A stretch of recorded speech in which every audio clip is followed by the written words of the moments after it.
a lot of people don't know about. And it's like we have to promote it. It's like like Bitcoin. That's what I was going. That was one of the topics. Next. Uh, oh man, we got a good spot on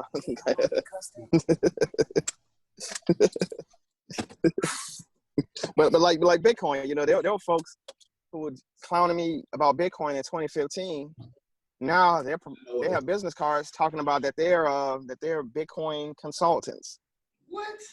And the thing is, growth happens. I understand how growth is, so I don't knock people for that. But like, of course, I'm gonna look at them funny, like, bruh, a few years ago you were clowning me.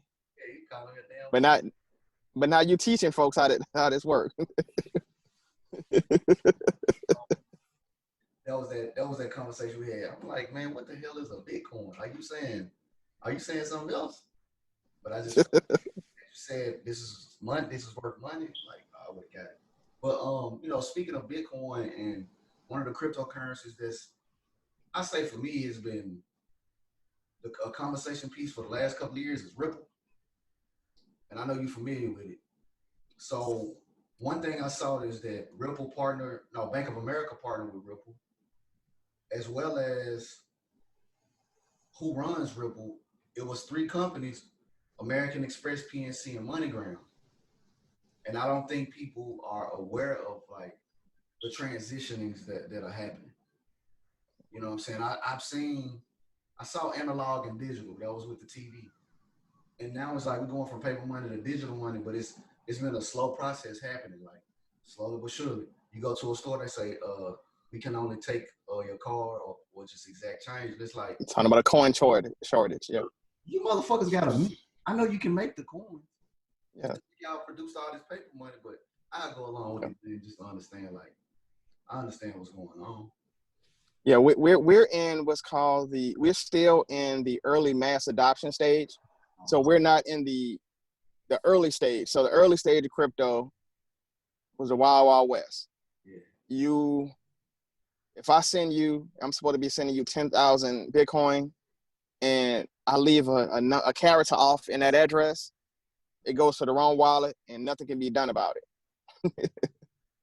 Nothing can be done. Nothing can be done about it. Now, we have Coinbase, we have Cash App, and there are other centralized. So there's the centralized exchanges and the decentralized exchanges. Mm-hmm.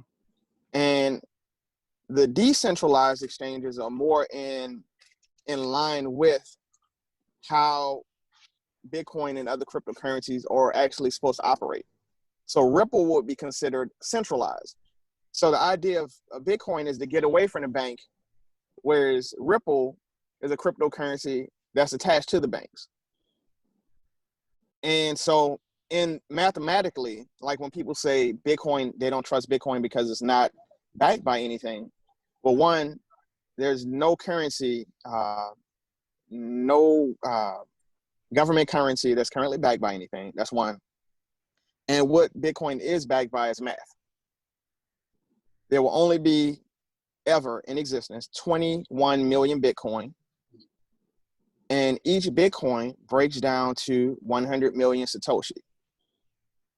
And that's the units. Now, Ripple, there's almost an unlimited supply. So in the aspect of looking at, hey, if I can acquire some Ripple, will it ever reach the value of what Bitcoin is currently selling at? Well, mathematically, that's impossible. Yeah. Because there are too many in circulation. Now, if we're looking at Ripple from a perspective of, hey, we can buy a bunch of Ripple and we can make some money, then hey, it's something to look at. Something else to look, another coin to look at is Stellar. Stellar XLM is. I just bought some before we got on. Hey, look, they have a connection. They have a relationship with Microsoft, and I don't know if they've developed it yet, but they're working on a currency for 6 European banks, and basically what they're doing is creating a faster way to transmit money. Yeah. So it's not like, a lot of people, they'll say, hey, I wish I would have gotten Bitcoin, in 2009 or in 2010 or in 2011. I got in, 2015. But the thing is, it's not too late. Of course, if you bought $1 of it in 2009, that $1 would be worth $90,000. Yeah. But that's something else. Or the first purchase that was made with it, first purchase that was ever made with Bitcoin, the dude had 10,000 of them. The value of them at that time was $30, and he purchased 2 Papa John's pizzas with it. May 22nd, 2010. Damn.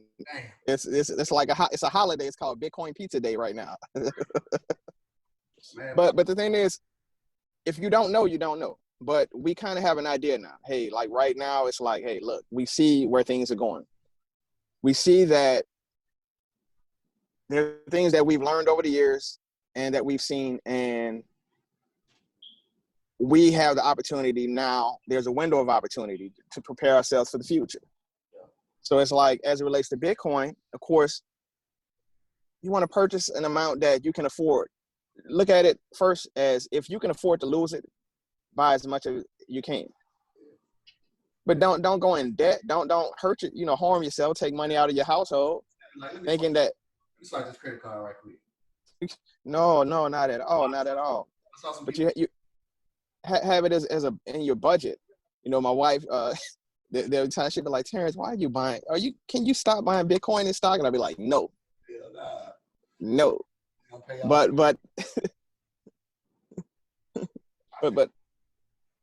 But again, looking at the last Bitcoin won't be mined until the year 2140. What? Yeah. Wow. Yeah. Damn. So there's still that opportunity. When I got into it, $4.50 a coin.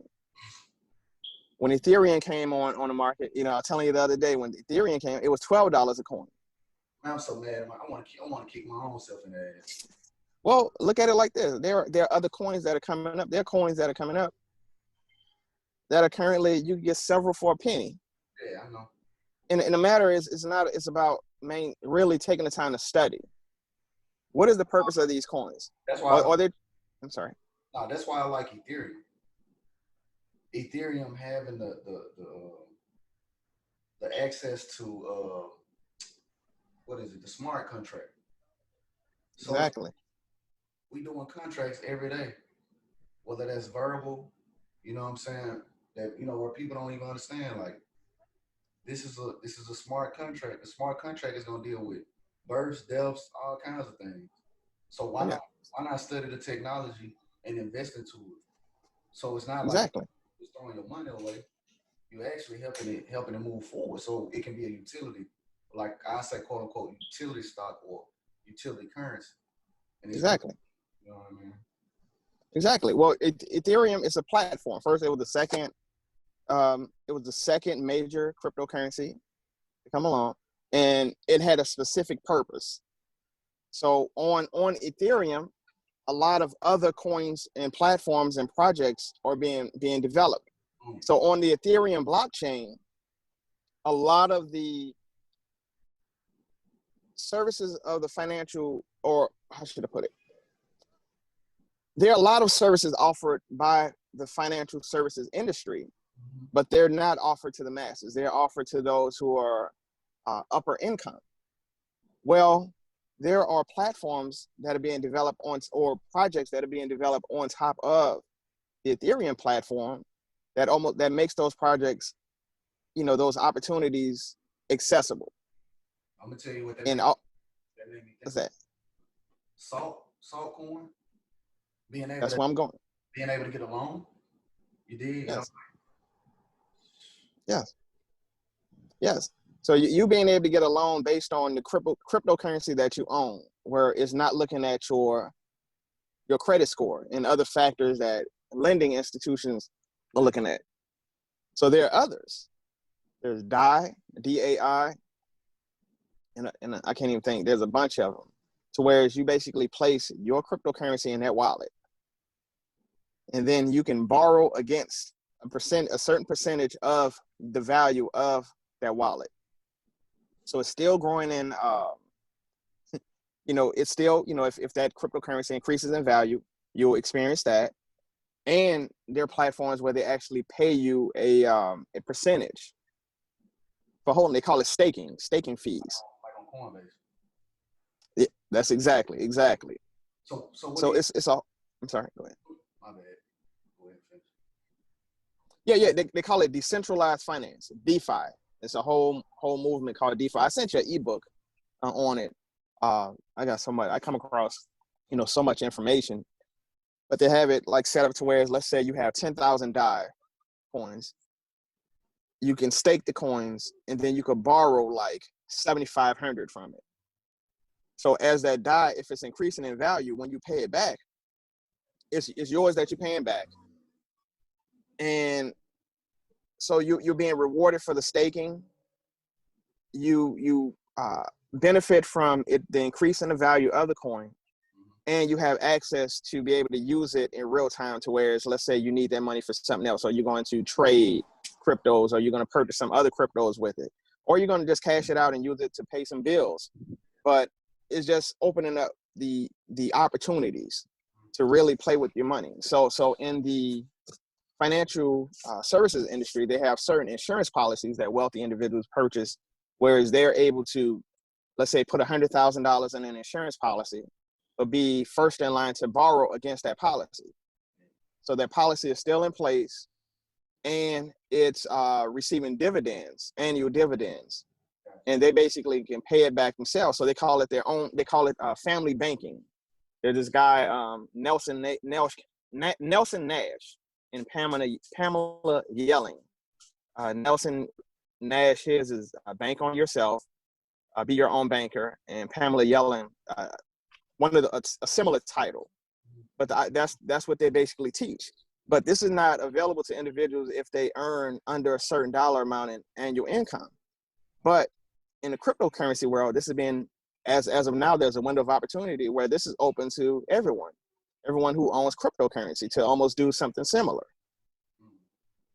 Yeah, So it's like we can be our own banks, and that's something I've been telling you. Hey, Bitcoin or other cryptocurrencies, the idea is that, hey, you have a wallet on your phone. I see you. You're selling some, Ari. I can send you some cryptocurrency. You sell me some of your art, send me some of your music, T-shirts, whatever, and vice versa. And we don't have to answer to a third-party intermediary. So we don't have to answer to worry about if my bank will shut me down because we're making that transaction, or if a government agency would do the same. Now, if we're using Coinbase or Cash App, then that's different, because our information is there, and they've agreed to hand our information over to the IRS and other parties. So that's something different, but still, there's some good times that we're living in, and I'm excited about it. Yeah, that's why I was looking at Dash, and as well as like steaming. Steaming being like, to me, if the children tap into it, like their age group, they could really make some money. Yeah. By just posting and everybody liking it within their community of people. Yeah. And they can really grow some, in a financial aspect. So what I see now with Rod doing coding now, I'm like, all right, they're about to take him out of school if need be, and have him doing a homeschool, but like coding is in the midst, math is in the midst, reading like different subject matters and topics, to where it's like you're not learning to memorize, you're learning to think. And what you're thinking, you're gonna come up with something that's needed for the near future. So exactly, what you know about blockchain technology, son? What you know about, because I told him yesterday, I said, what you don't realize is that your grandparents, your great uncles, your uncle, your auntie, we gonna rely on you and your sister for the financial information and financial structure going forward, because of what you're learning now. Yeah. So I'm like, man, I'm looking forward to it, bro.